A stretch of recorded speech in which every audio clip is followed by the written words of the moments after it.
여정이요. 바른 길 똑바로 가고 싶지만은 생각지 않은 일들이 터져 나오는 어디로 튈지 모르는 용수철과 같이 우리 인생이 정해진 길이 없습니다. 인생이 그러하듯 저희 목회의 여정에도 보면은 이 정도면 되었겠구나. 참 이만하면은 참 문제 없겠구나. 그런 생각이 밀려올 때 어느 순간 생각지 않은 일들이 툭툭 터져 나옵니다. 여러분 그때 우리가 어떻게 해야 됩니까? 여러분 인생은 무엇을 붙잡습니까? 생각지 않고 바라지도 않은 일들, 또 이 일만큼은 좀 내 인생에서는 비껴갔으면 싶은 일들이 터질 때 여러분들은 어떻게 합니까? 저는 단 하나입니다. 어려움이 생기면은 하나님 더 가까이, 주의 임재 가까이 나아가려고 하는 것밖에 없습니다. 하나님의 임재는 지금도 살아 계셔서 역사하시는 생명력과 운동력이 있는 하나님의 말씀 안에 하나님이 살아 계십니다. 그래서 저는 어려움이 오고 풍상이 치고 목회 예정 앞에 생각지 않은 방해와 장애와 어려움들이 부닥칠 때마다 저는 제가 정말 사랑하면서 붙잡는 말씀이 시편입니다. 시편에는 그 인생의 깊이가 있고요. 우리의 영혼을 해부하는 듯한, 그래서 영혼의 해부학이라고까지 표현하는 것이 이 시편 말씀이거든요. 그래서 인생 깊이와 인생의 의미와 어려움과 모든 희노애락, 생사화복, 이것을 다 담고 있는 말씀이 시편입니다. 그래서 여러분 잘 알다시피 시편 23편과 같은 말씀은 인류가 부를 수 있는 하나님을 향한 최고의 찬양시입니다. 여호와는 나의 목자시니 내가 부족함이 없으리로다. 그가 나를 푸른 초장으로 실만한 물가로 인도하시니 내가 사망의 엄침한 골짜기를 다닐지라도 해를 두려워하지 않는 그 이유가 주의 지팡이와 막대기가 나를 안위하심이니이다. 주의 지팡이와 막대기는 때때로는 가이드입니다. 때때로는 엇길로 잘못된 길로 갔을 때에 우리 인생을 향하여 내리치는 채찍입니다.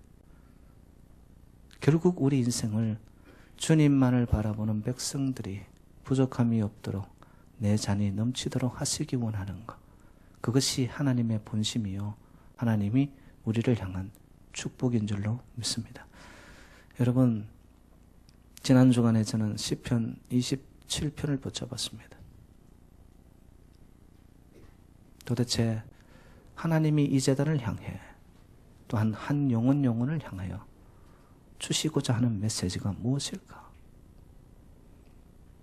생각지 않은 일들 앞에서 우리가 체념해버리고 그냥 될 대로 되라는 식으로 사는 것이 아니라 어려움이 오면 올수록 여러분 주의 백성들은 전천후 신앙이 되어야 될 줄로 믿습니다. 어떤 어려움 앞에서도 굴하지 않고 그런 어려움이 오면 올수록 더 단단해지고 그럴 수밖에 없는 이유가 뭐냐? 여호와 하나님이 살아 계셔서 우리 제단에 여러분의 인생을 통치하시고 다스리시는 줄로 믿습니다. 여러분 인생의 진정한 주인이 누구이십니까? 지난주에는 제가 신년을 열면서 우리 교회의 표였던 먼저 하나님의 나라를 구하자고, 중요한 것은 우선순위라고 은혜의 말씀을 나누고, 오늘 저에게 주시는 시편 27편을 향한 하나님의 음성과 메시지는 뭐였냐? 순번이 결정되었느냐? 그러면 진짜 중요한 것은 한 걸음 걸음 그 하나님과 동행하는 것이다 라고 말씀하셨습니다. 아무리 우리가 순번을 정하고 우선이 결정되어도요, 실질적인 우리의 삶에 한 생각, 한마디의 말, 그리고 나의 걸음이 여호와 하나님과 다른 길로 간다면, 동행이 이루어지지 않는다면, 같은 방향을 보지 않는다면 여러분의 인생의 첫 단추, 우선순위 의미가 없습니다. 저는 믿음은 무엇이냐라고 저에게 단적으로 묻는다면 왕들의 전쟁이라고 표현하고 싶습니다. 왕은 뭐죠? 통치권을 가진 자입니다. 저와 여러분의 인생에 하나님이 여러분의 삶의 왕이심을 인정하십니까? 그런데 여호와 하나님만 왕이 되어야 되는데 우리 인생의 삶의 중심과 내용과 삶의 현장에 가보면요, 내 인생의 왕들이 너무 많아요. 왕들은 결정합니다. 왕들은 인생의 핸들을 붙잡습니다. 방향을 설정합니다.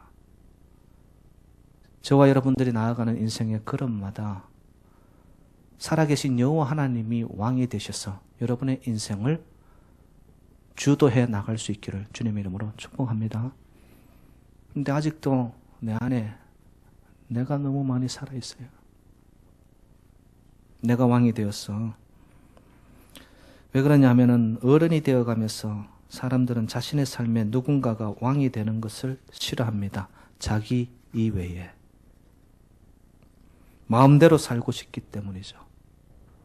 내 판단, 나의 삶의 스타일, 그리고 내가 살아왔던 삶의 경험과 기준과 잣대가 맞다는 거예요.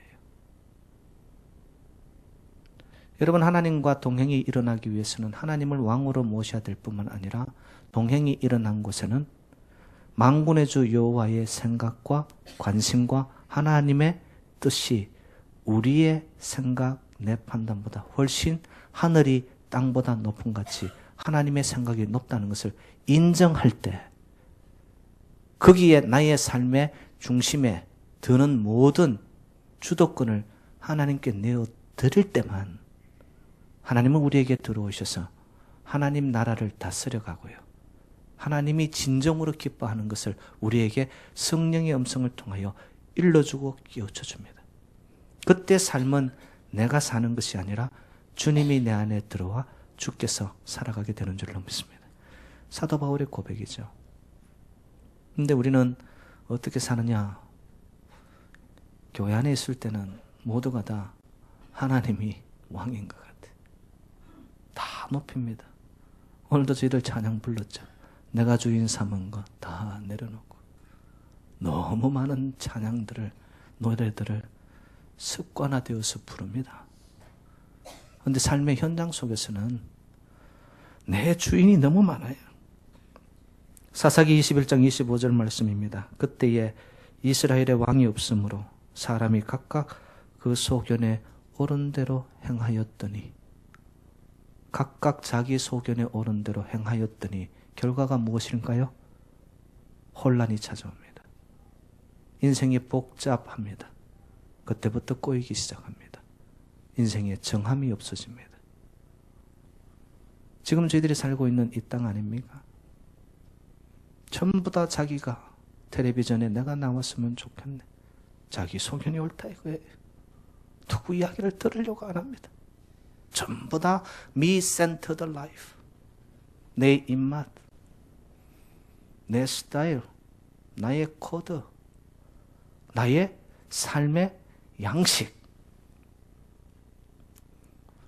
여러분, 그러는 동안 하나님의 뜻이 우리의 삶 속에서 무산되어지고 깨어지는 경우들이 한두 번이 아니거든요. 그러니까 결국 하나님의 뜻이 나와 멀어지고 무관하게 되어지면서 우리의 삶 속에 찾아오는 것은 무질서단 말이죠. 가졌는데도 이상하게 계속 인생이 허합니다. 허무가 찾아오면 인생에 의미가 없어지거든요. 열심히는 사는데 그 열심히 돌아가는 인생 앞에서 내가 붙잡아야 할 삶의 가치와 의미가 없어져요. 이렇게 뒤돌아보니까 삶이 너무나 허망한 거죠. 왜냐? 내 삶의 순간순간이 나의 주인 되시고 통치자 되시고 왕이신 하나님의 뜻에 넘겨드리지 못했기 때문에.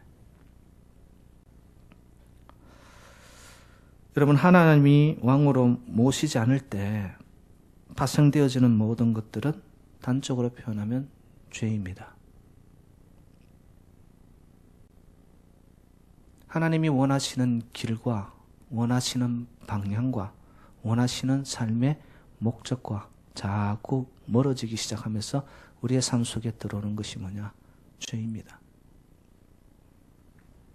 요한복음 15장 6절 말씀, 사람이 내 안에 거하지 아니하면 가지처럼 밖에 버려져 마르나니 사람들이 그것을 모아다가 불에 던져 사르느니라. 우리가 동행이 주님과 안에 들어가서 이루어지지 않은 온전한 연합과 일치가 없는 삶, 거기서 자꾸 틈새가 버려지면서 우리의 인생의 결과는 뭐냐? 버려져서 밟힐 뿐이라는 거예요. 갈수록 메말라가는 인생. 여러분, 가지가 줄기에서 떨어졌다 결국 생명력이 없어지면서 그 가지는 말라 떨어져 죽게 됩니다. 올 한 해 2015년 여러분 인생의 우선순위가 결정되셨습니까? 정말로 먼저 하나님의 나라와 의를 위하여 사시겠다고 여러분 마음에 결단이 되어지셨습니까? 그렇다면 이제 내 입술의 한마디부터 내 마음의 한 생각의 한 뜸부터 그리고 나의 걸음 한 걸음이 만군의 주 여호와 하나님과의 참된 동행이 일어날 수 있기를 주님의 이름으로 축원드립니다. 그 동행 속에 하나님은 저희들을요 그냥 내버려 두지 않으십니다. 오늘 본문 1절에도 보니까 다윗이 여호와 하나님을 어떻게 표현합니까? 빛이시라고, 구원이시라고. 그 빛이시고 구원 되신 이 여호와 하나님 앞에 나오는 백성들에게 주어지는 마음의 동행의 증거가 뭐냐? 두려움이 없어집니다. 무서워하지 않습니다. 왠 줄 아세요? 여기서 나온 빛과 구원이라는 것은 바클레이 주석집에 제가 봤더니만요 이렇게 표현을 했어요. 빛과 구원은 두 단어이지만 시의 흔한 형태인 중언법 형태로 사용되었다. 이게 뭔 말이냐면 빛과 구원이라는 두 단어를 사용하면서 이 두 단어를 묘사하고 있는 하나님에 대해서 초점을 이루는 거예요. 여러분, 빛은 뭡니까? 생명입니다. 구원 또한 무엇과 연결되어 있습니까? 죽어가는 누구를 향하여 손을 내어 미는 거, 구원, 생명입니다. 이 빛과 구원의 두 단어를 집중적으로 소개시키면서 누구를 향하게 만드느냐? 생명의 주인 되신 여호와 하나님이라는 거예요. 여러분, 우리의 인생에 살고 죽음이 전능자 여호와 하나님 손에 달렸음을 믿으십니까? 그렇다면 우리의 생명이 하나님으로부터 온다면, 빛이, 생명이, 구원이, 능력이 위로부터 온다면 우리의 인생은 누구를 왕으로 삼고 누구를 높이며 누구와의 걸음 한 걸음이 이루어져야 되겠습니까? 예수 나의 왕으로 삼으시기를 주님의 이름으로 축복합니다. 세상이 나의 왕이 아니에요. 세상이 나의 왕이 아닙니다. 세계 2차 대전 중 수용소에 감금되었던 극적으로 살아남았던 이름이 붐이라는 분이 있습니다. 이분이 그의 인생 일대기에 간정집으로 쓰면서 이런 말을 적었어요. 기차가 캄캄한 터널 속으로 들어가 어두워졌다고 해서 기차표를 찢어버리거나 기차에서 뛰어내리면 안 된다.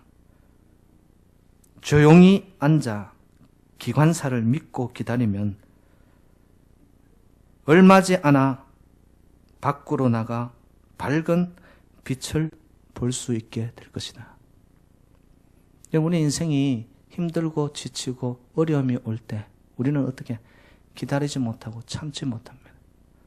왜 이렇게 내 인생은 막힌 것이 많아? 나의 인생의 조건은 왜 이렇게밖에 안 돼? 그러면서 심지어는 부모님조차까지도 원망합니다. 나를 왜 이렇게 낳아주셨냐고. 여러분, 그게는 인생에 의미가 없습니다. 우리는 인생이 동굴이 아니고 언젠가는 지금은 어둡고 캄캄한 기차의 동굴 안에 터널 속에 있는 것 같지만 그 끝은 밝은 빛이 비춰오는 터널입니다. 지나가게 되어 있습니다. 우리의 인생의 기관사가 누구입니까?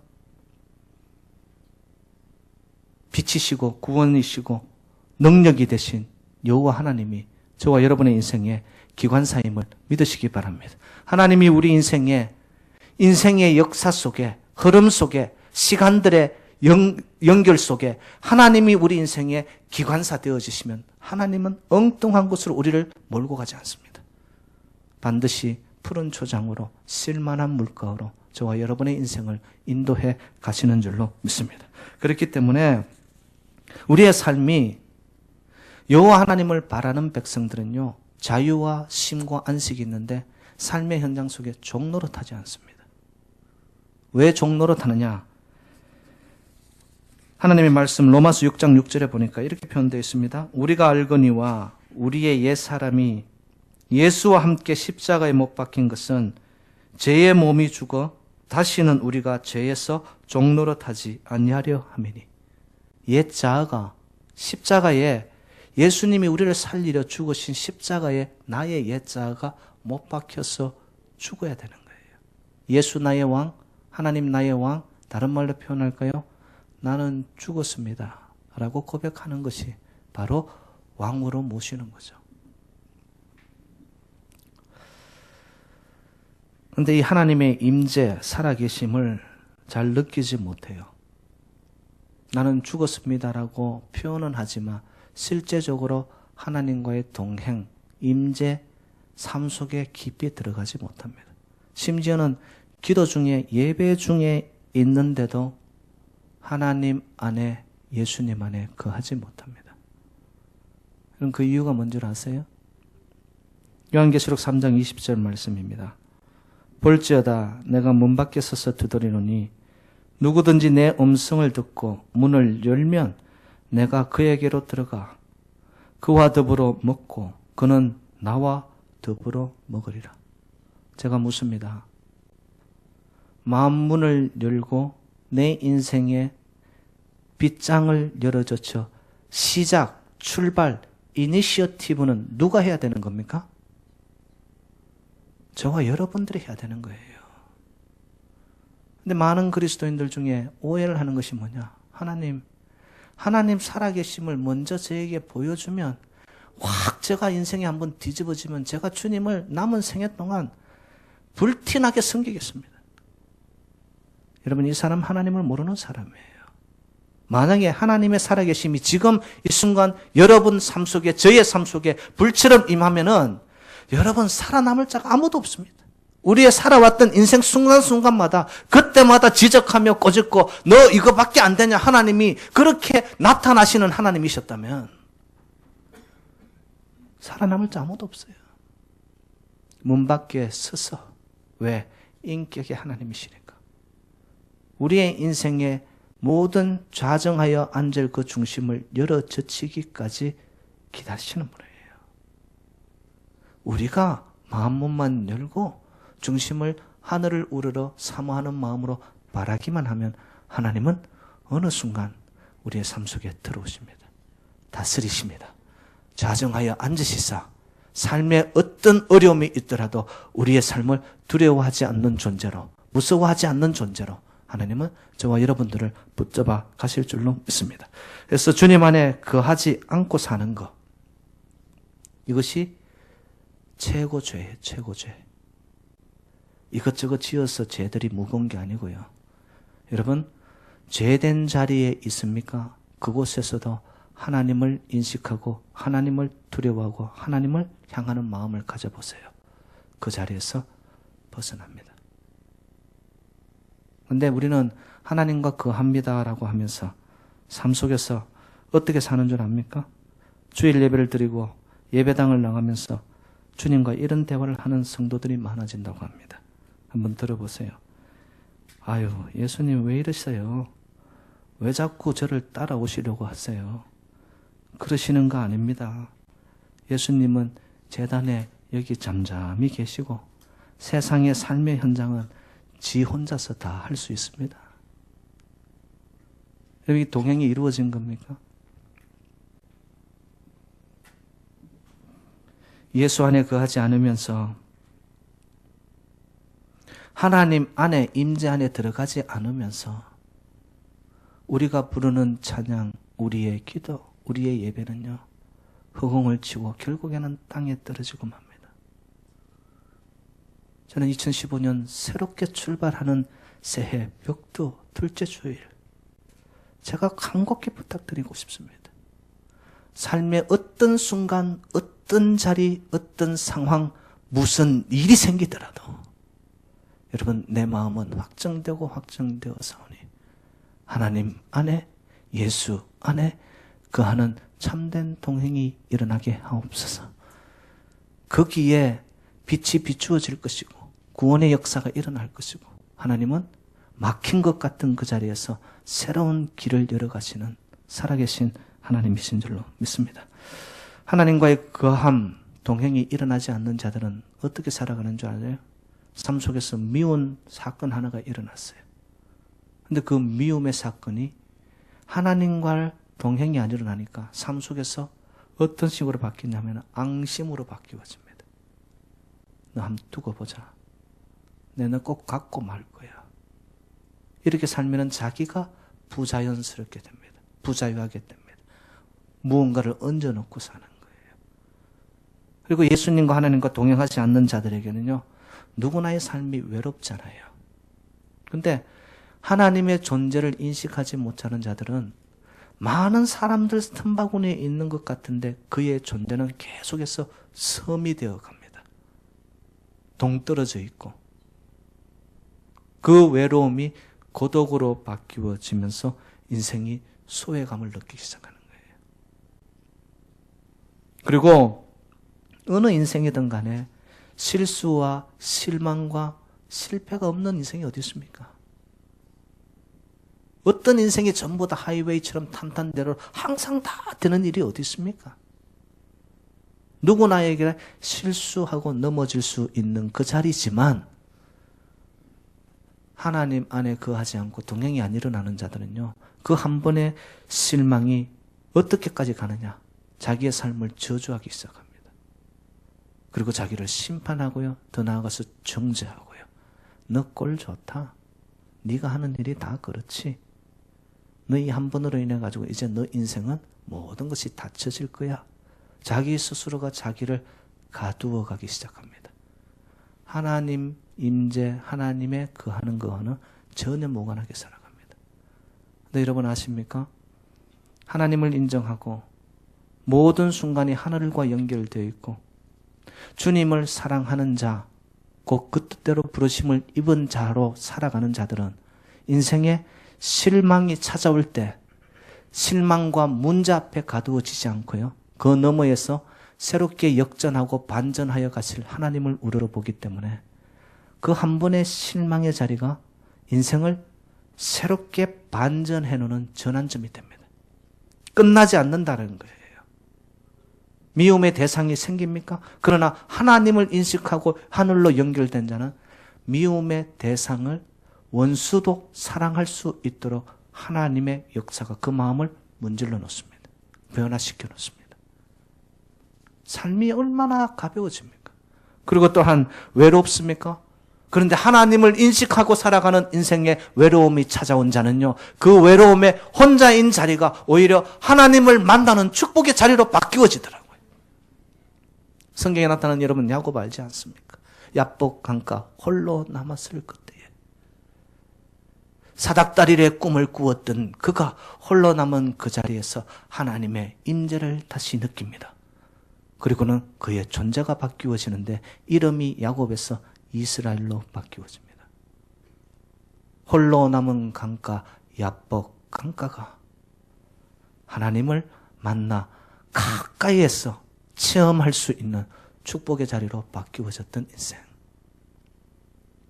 사랑하는 여러분들, 우리에게 필요한 오직 한 가지, 하나님 안에 빛 되시고 구원이시고 능력이신 하나님 안에 거하시는 한 해가 되시기를 주님의 이름으로 축원드립니다. 오늘 본문에 나타나는 다윗의 유일한 소망이 바로 그것이었습니다. 4절에 이렇게 이르고 있네요. 내가 여호와께 바라는 한 가지 일, 그것을 구하리니 곧 내가 내 평생에 여호와의 집에 살면서 여호와의 아름다움을 바라보며 그의 성전에서 사모하는 그것이니라. 오직 한 가지. 다윗인들 인생에 굴곡이 없었습니까?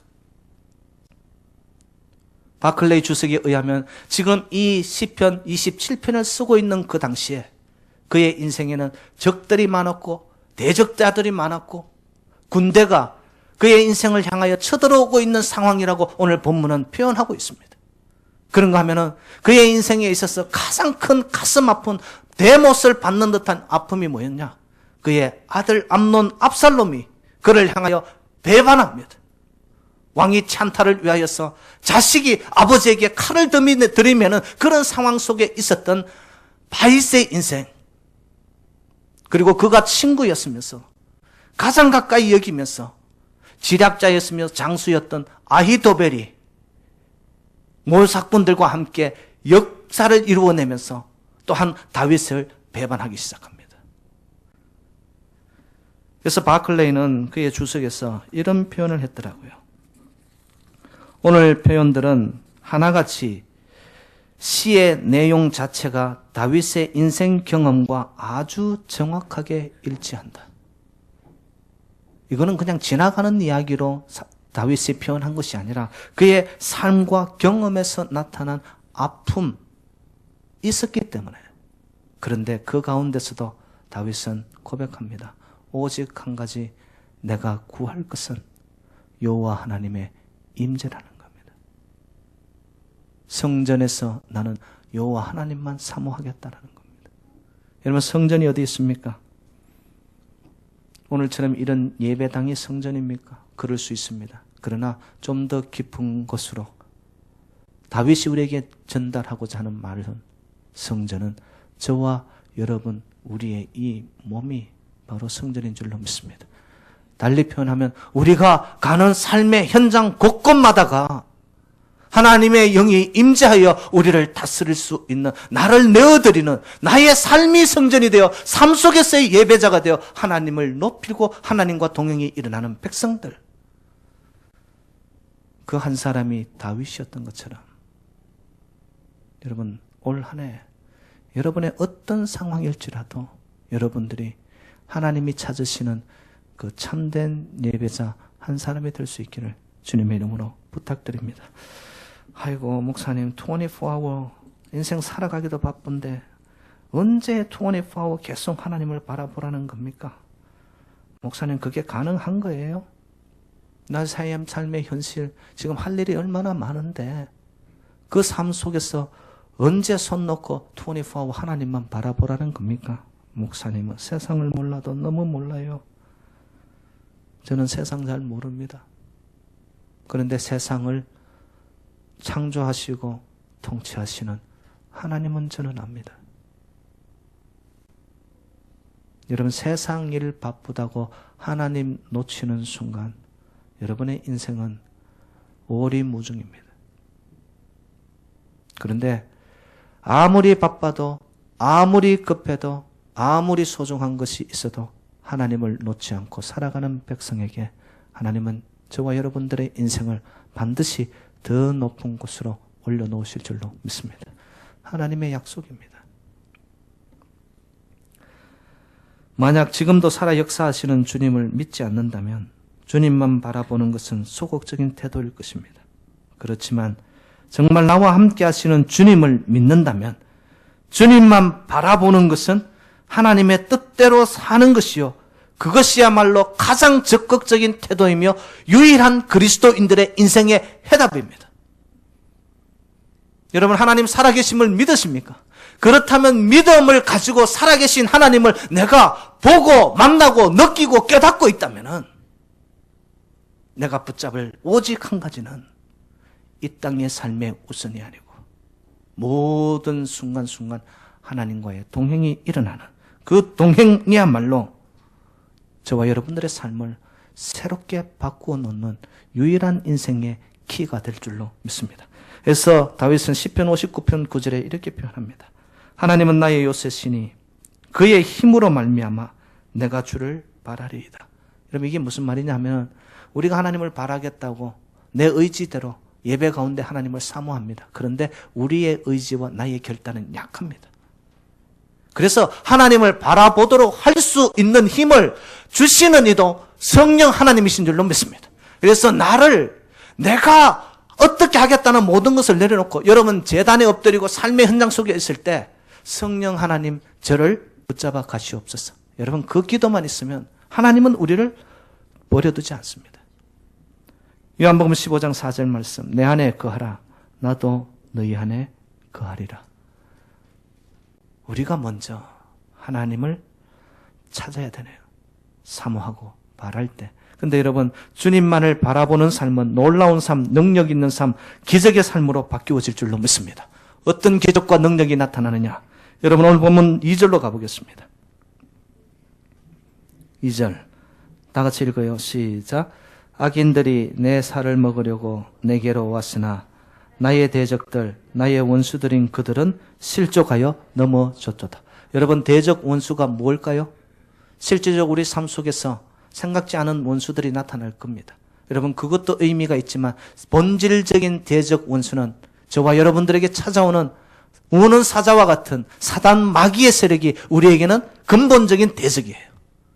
근데 그 원수 대적 마귀를 물리칠 수 있는 길은 내가 1대1로 싸워가지고 이길 길이 없습니다.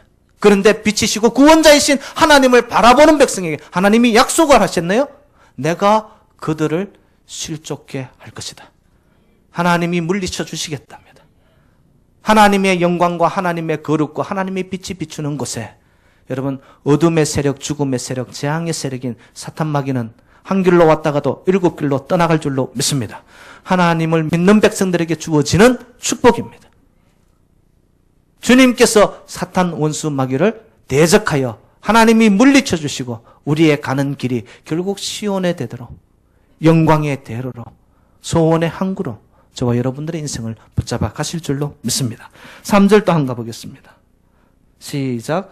군대가 나를 대적하여 진칠지라도 내 마음이 두렵지 아니하며 전쟁이 일어나 나를 치려 할지라도 나는 여전히 태연하리로다.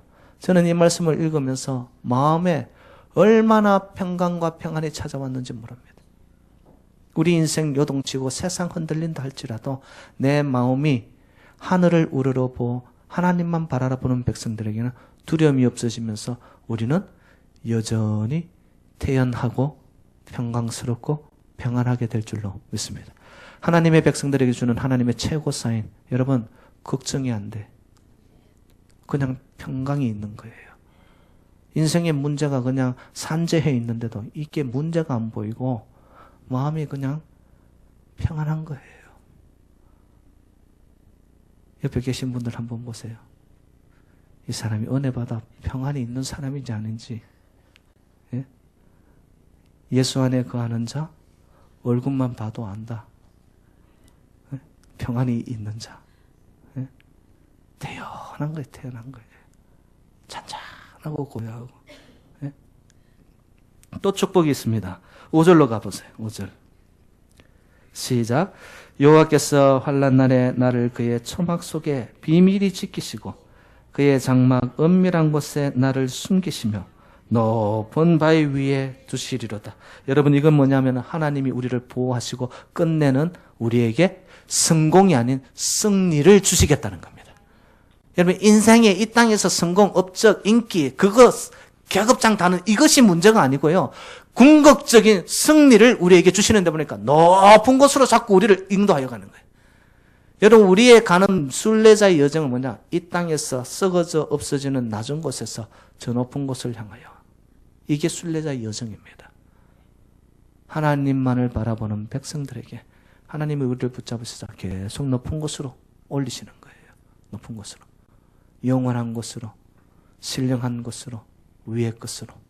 여러분 오늘 안에는 땅의 것을 구하기보다 위의 것을 구하는 나도 모르게 하나님을 바라보는데 하늘의 은혜가 여러분을 덮으시기를 주님의 이름으로 축복합니다. 마지막 축복입니다. 6절로 가봅시다. 6절 시작. 이제 내 머리가 나를 둘러싼 내 원수 위에 둘리니 내가 그의 장막에서 즐거운 제사를 드리겠고 노래하며 여호와를 찬송하리로다. 어떤 축복이냐? 기쁨과 찬양이 넘쳐나기 시작하는 거예요. 어떤 삶의 자리에서도 내 영혼이 노래하고 찬양하기 시작합니다. 여러분, 진정한 예수님을 만난 자, 예수님과의 동행이 일어나는 자, 반드시 그 심령에는 샘솟는 기쁨이 나타나게 되어 있습니다. 어떤 슬픔과 어떤 실망과 어떤 좌절 앞에서도 하늘과 연결되어 있는 자, 하늘에 붙어 있는 자는 반드시 빼앗기지 않는 기쁨이 내 안에 있습니다. 그래서 울어야 할 그 자리에서도, 그냥 모든 것을 포기해야 될 그 자리에서도 내 안에 있는 주신 본질적 조이, 기쁨이 모든 것을 이겨나가게 할 겁니다. 찰스 알렌 박사님이 현대 교인들의 신앙 형태를 조사했습니다. 충격적인 조사 결과가 나왔습니다. 여러분 들어보세요. 교인 중 20%는 교회 출석을 하지 않는다. 25%는 기도를 하지 않고 35%는 성경을 읽지 않고 40%는 일정한 헌금을 하지 않고 75%는 교회 안에서 어떤 책임도 지지 않으려고 한다. 여러분 75%면 3분의 2입니다. 3분의 2. 책임 안 지려고 하는 거예요. 85%는 단 한 명도 전도하지 않는다. 이 말에 고개 숙이는 분들은 그래도 양심이 있는 분들입니다. 그러나 100%의 교인들은 천국에 가는 것을 다 바라고 있다. 사랑하는 여러분들, 찬양 속에서, 예배 속에서만 하나님의 동행, 내가 주인 삼은 것 내려놓겠다는 그런 습관적인 찬양 말고요, 겉과 속이 다른 모습 말고요, 여러분 다윗과 같이 어떤 상황 앞에서라도 오직 한 가지, 나는 여호와를 사모하고 여호와를 바라고 주의 임재에 내 인생을 맡기겠다는 진정한 삶의 동행이 이루어진다면 저와 여러분의 삶 속에 하루가 다르게 우리의 인생을 높여주실 것이고 여전히 태연하게 태평스럽게 평강을 허락하실 것이고 더 나아가서 인생이 두렵지 않고 무서워 떨지 않고 참된 안식이 있는, 그래야 여러분의 인생 날마다 기쁨과 찬양이 넘쳐나시기를 주님의 이름으로 축원드립니다. 하나님 아버지,